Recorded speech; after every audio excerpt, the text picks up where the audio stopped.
Bueno, estar aquí no es una obligación, es un placer. A mí esto no solamente es lo que me parece más importante, sino que es lo que más me gusta.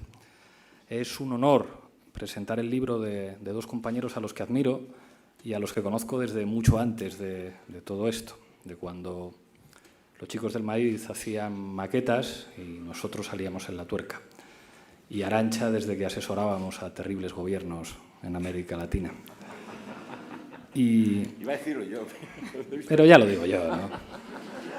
Ya que han venido muchos compañeros de la prensa que tengan algo para justificar.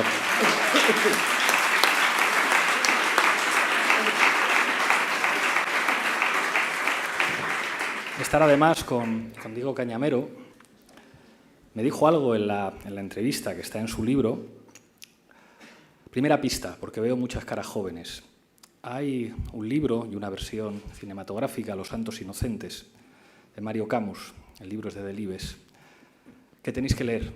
Y ahí se ve a Juan Diego interpretando a un señorito, y Diego me decía, yo es que eso lo he vivido, o sea, es que no lo tengo que ver en una película, yo he vivido eso, yo he vivido lo que es que los señoritos te lleven a una cacería y que tú vayas como un perro a coger los pichones o los pájaros que matan y llevárselo. Y eso es un honor, porque cuando la subalternidad, cuando el sufrimiento, cuando la humillación se convierte en política, uno se da cuenta que en realidad detrás de todo esto hay un elemento moral que tiene que ver con la posición de clase. Y gracias a Tomás y a Cal por hacer posibles libros como esto. El poder está en todas partes y también está en las casas editoriales y a Cal marca la diferencia. Yo desde que soy famoso y salgo en la tele he tenido ofertas de muchas casas editoriales, de las que te ponen 3.000, 4.000 o 5.000 euros antes de que empieces a escribir una sola línea. Y yo sigo muy a gusto escribiendo para Cal, que me publicaban cuando no era nadie y cuando sacar un libro pues implicaba que probablemente la editorial perdiera dinero. Así que muchas gracias, un honor que esta sea pues, nuestra casa. El libro está lleno de pistas, es un mapa. La primera, insisto en lo de las caras jóvenes, el título es un homenaje a Elio Petri, que tiene una película que se llama La clase operaia va in paradiso, la clase obrera va al paraíso. Elio Petri es al cine lo que los chicos del maíz al rap. Tenéis que ver el cine de Elio Petri, es imprescindible. Esa película, que a Jorge Moruno, por el que voy a romper una lanza, que Jorge Moruno, aparte de ser un experto en cuestiones de trabajo, en otras cosas en las que se mete últimamente mucho menos, pero de trabajo sabe un huevo, sabe un montón, y además tiene una vida laboral que no cabe en un folio, ni en 2, ni en 3, ni en 4. Él sabe lo que es trabajar, no porque lo haya visto, porque lo haya leído, sino porque sabe lo que es ser clase obrera. Y esta peli le encanta porque es la película del obrerismo italiano. Hay otras pelis de Elio Petri, como La proprietà non è più un furto, la propiedad ya no es un robo, que es otra peli genial que hay que ver, de un tipo al que le produce alergia el dinero en las manos y le produce urticaria cuando lo toca. Muy grandes los italianos. Bueno, este libro tiene una cosa que me entusiasma y es que se deja la idiotez esta de lado de que se puede escribir sin escribir contra nadie o contra nada, o que se puede no escribir a favor de algo. Esto es una cosa que se ha puesto de moda, decir, no, esto que he hecho yo no es contra nadie, ni en realidad está a favor de nada. Eso es imposible. Casi todos los libros, gracias a Dios, son contra algo. Este es un libro contra la izquierda académica.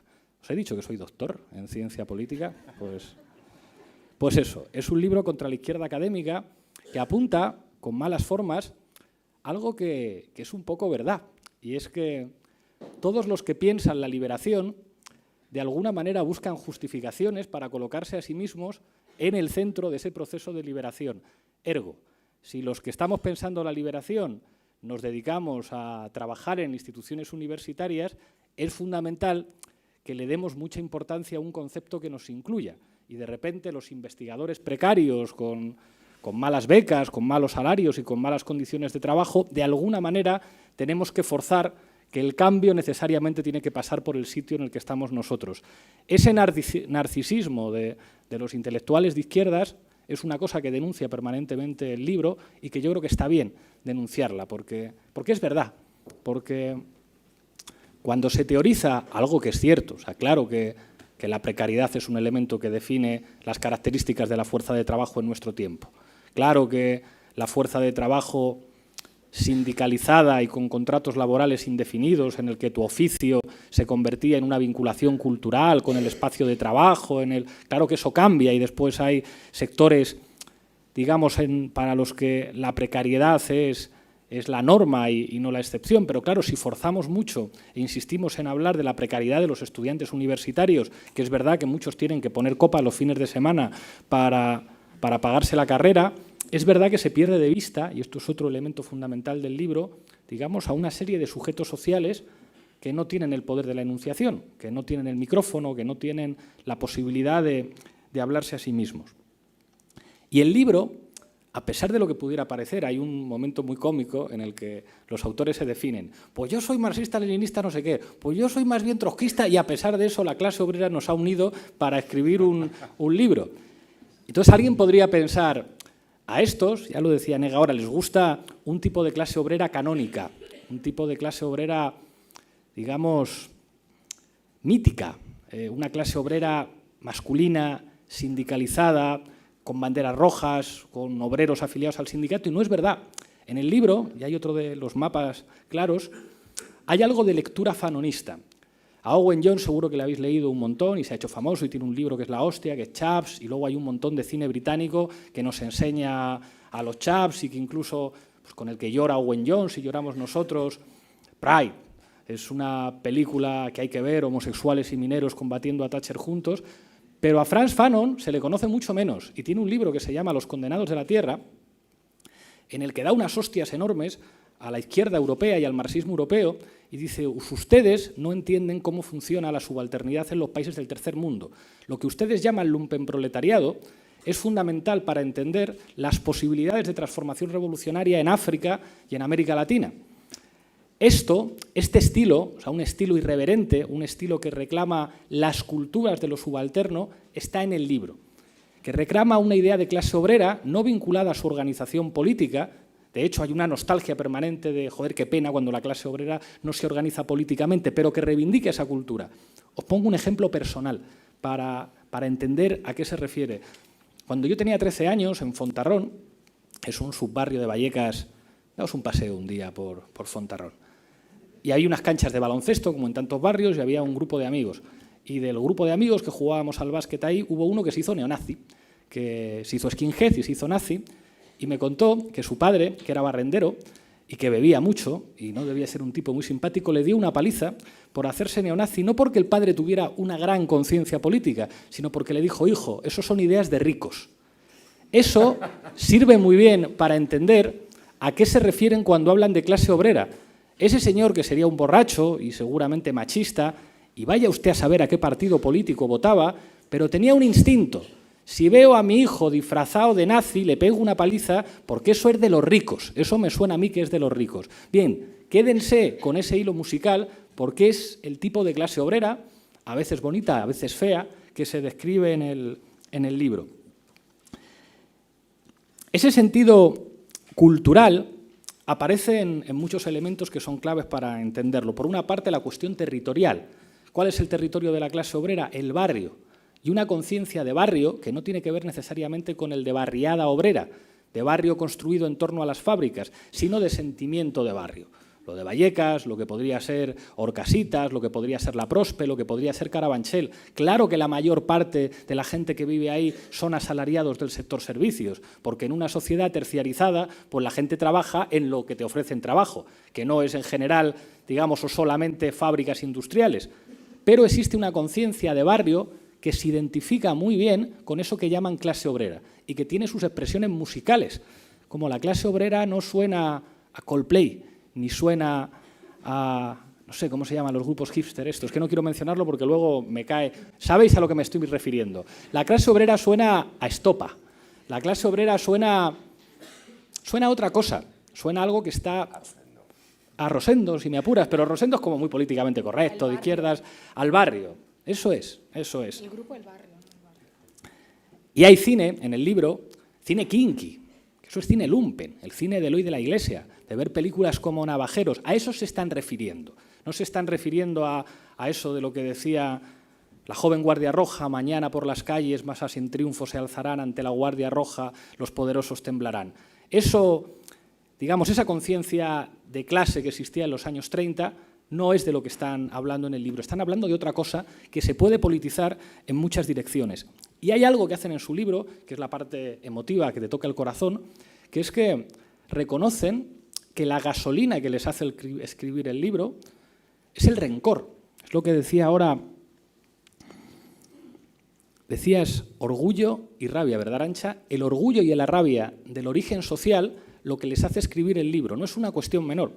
Son dos intelectuales profesionales, como viven de la pluma, casi literalmente. Pero el haber crecido donde han crecido, el ser hijos de quienes son hijos, es lo que les impulsa a escribir esto. Y no es una cuestión ni mucho menos menor, porque eso es lo que hace que el libro tenga un sabor especial, un sabor de revancha, de que lo que te empuja en última instancia a escribir el libro es un orgullo. De nuevo, un ejemplo lo expresa muy bien, que también sale en una letra de Billy Elliot. No sé si habéis visto la película. Billy Elliot es el orgullo de la clase obrera, porque es el orgullo de la clase obrera que el hijo de un obrero huelguista termine bailando el lago de los cisnes y no pierde su conciencia de clase. Y los lagrimones que se le caen al padre y que se nos caen a todos cuando vemos la película tiene que ver con lo que hay detrás de ese rencor, ese que dice, joder, lo que han tenido que sufrir para que pueda estar yo aquí y eso no se me olvida.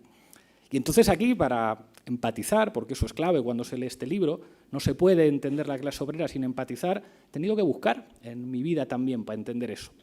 Yo vengo de una familia de izquierdas de toda la vida, pero soy hijo de universitarios. Mi madre, que está ahí, es abogada y mi padre es inspector de trabajo. Yo no he vivido directamente esa subalternidad, pero sí indirectamente, porque mi madre sí lo conoció. Mi madre, que puede presumir de haber sido abogada de obreros, es hija de obreras. Y la criaron dos mujeres, que eran dos obreras de Vallecas, que fueron las que me criaron a mí junto a ella. Y eso marca. Porque el que fueran dos mujeres obreras de Vallecas, con su mala leche también, o sea, con su manera de insultar. Un insulto que era muy de mi abuela y mi tía abuela era jodido paleto. Y dices, jodido paleto era una manera en la que dos señoras, hijas de un paleto de Soria que tuvo que emigrar a Madrid para hacerse panadero, era como despreciaban a la pobre gente de los pueblos que iba a vender los productos del campo a Madrid. Y sin embargo ya las de Vallecas despreciaban esa cultura, esa mala leche, eso que tiene que ver con cosas que entiendes cuando estás en el barrio, eso tiene que ver también con el orgullo que sientes después al mirar a los que son hijos y nietos. Pues bueno, mi tía Ángeles sirvió en muchas casas fregando y decir, bueno, pues ahora el nieto de esa mujer está en la tribuna del Parlamento, pues cagándose en sus muertos, por decirlo pronto y bien. Y eso...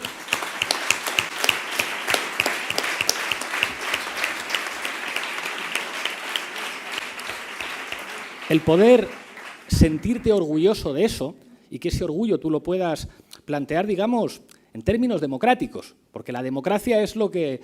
O sea, la democracia no es ir a votar cada 4 años, la democracia es que el hijo de un obrero manual pueda estudiar en la universidad o que en el Parlamento de un país pueda haber hijos o nietos de los que antes tenían que trabajar sirviendo a otros. Eso es lo que expresa que un país es democrático, no que cada 4 años te permitan ir a votar o que te regalen la monarquía dentro de la Constitución, como nos hemos enterado, bueno, algunos ya lo sabíamos hace pocos días, ¿no? De que mejor vamos a meterlo aquí, no sea que tenga que votar la gente. Y eso es muy importante para entender el libro, que llega, a mi juicio, a los 2 puntos, y ya con esto acabo, que es donde yo creo que está el acierto. O sea, creo que atinan en lo fundamental. Se dan cuenta de la importancia política de la clase media.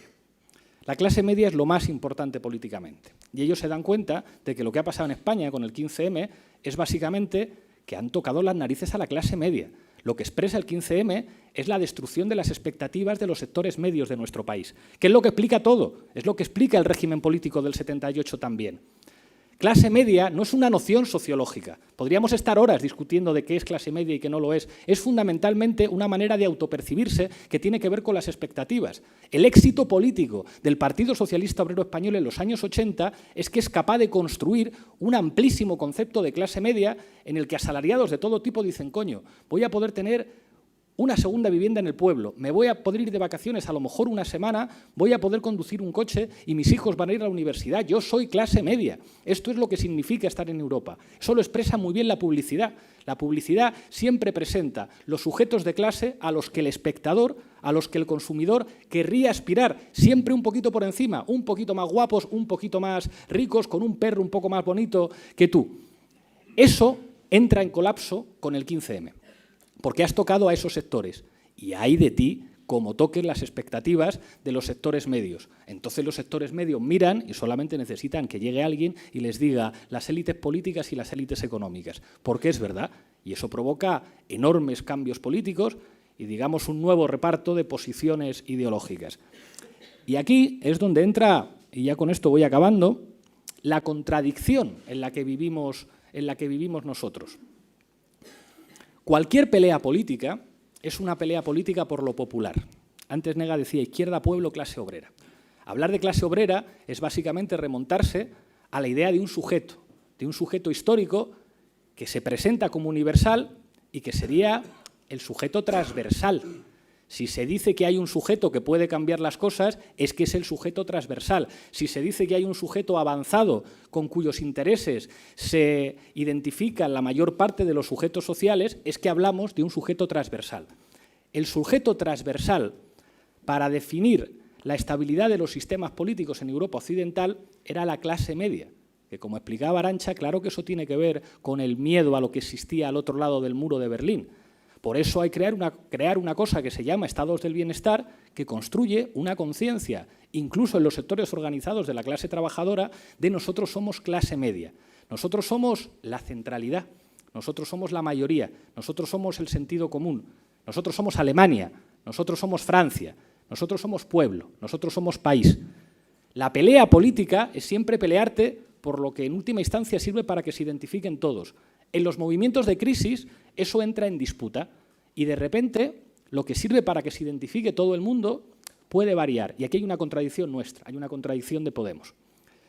Nosotros hemos conseguido politizar a sectores no politizados previamente y que responden muy bien a esas características de la clase obrera. Se ven los mítines. O sea, en nuestros mítines la izquierda tradicional alucinaba porque era a donde va gente de barrio de verdad, es a los mítines de Podemos. En Cataluña eso es espectacular. Cuando hicimos Catalunya sí que es pot, el contraste que había entre la militancia de Iniciativa per Catalunya y la militancia de Podem, o sea, era como hasta en el físico, o sea, hasta en el hecho de haber tenido un tratamiento bucodental de pequeño o no haberlo tenido. O sea, había, coño, que se veía, que se veía, y sobre todo cómo iban los nuestros. La gente de izquierdas va vestida bien, o sea, aunque sea bohemia, pero bien. La gente de los círculos de los barrios, todos con camisetas moradas. ¿Qué coño? Si vamos a ver alcoletas, vamos todos con camisetas moradas. Ni bufandas, ni... Y eso ocurre con Podemos, con un tipo de pueblo que no se politiza a través de las redes sociales, que se politiza a través de la televisión. Que yo no veía La Sexta Noche, yo iba, pero yo si tengo un sábado no lo dedico a ver La Sexta Noche. La gente sí, y la gente se identifica con el de la coleta que dice, hostia, eso me mola. Y al tiempo que hacíamos eso, éramos conscientes de tener un país en el que si de repente dices es que nuestro país expulsa a sus mejores investigadores y la generación más preparada que se ha tenido que ir, que no es mayoritaria, en el libro lo explican, son más los que se tienen que quedar aquí al paro a curros de mierda que los que se van a currar a Londres o a currar a Alemania, pero todavía estamos en un país en el que señalar una cosa que también es una victoria histórica de la clase obrera, señalar a los que se han formado tan bien y se pueden ir, todavía genera en la sociedad un enamoramiento. O sea, es más útil o es más fácil indignar a tu país hablando de esos grandes investigadores que están produciendo riqueza en el exterior en lugar de producirla aquí, en vez de hablar de los chaps. Pero esa tensión, que es uno de nuestros debates fundamentales, yo creo que solo se puede resolver, y esto marcará lo que tengamos que discutir en los próximos meses, si apostamos por una noción de transversalidad que se construya en lo popular. Porque si la transversalidad se construye en una recomposición del concepto de clase media, del concepto burgués de clase media, creo que nosotros no podemos ganar. No podemos ganar aunque nos disfracemos de eso, aunque incluso empecemos a vestir como clases medias. Pero ahí nos gana cualquiera. Nos ganan los viejos partidos y nos gana Ciudadanos.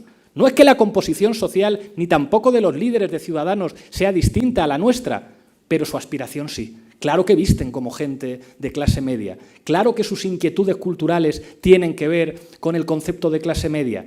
Claro que sus aspiraciones, su manera de entender incluso la relación con un banco o la relación con la propiedad de una vivienda tiene que ver con esa ideología que es la base de sostenibilidad de un Estado de Europa que funciona relativamente bien.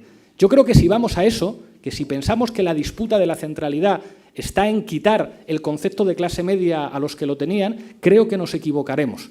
Creo que no se dan, por una parte, las condiciones económicas, creo que vamos a una situación de precarización creciente y creo que nosotros solamente podemos ganar si somos capaces de politizar el orgullo de lo popular.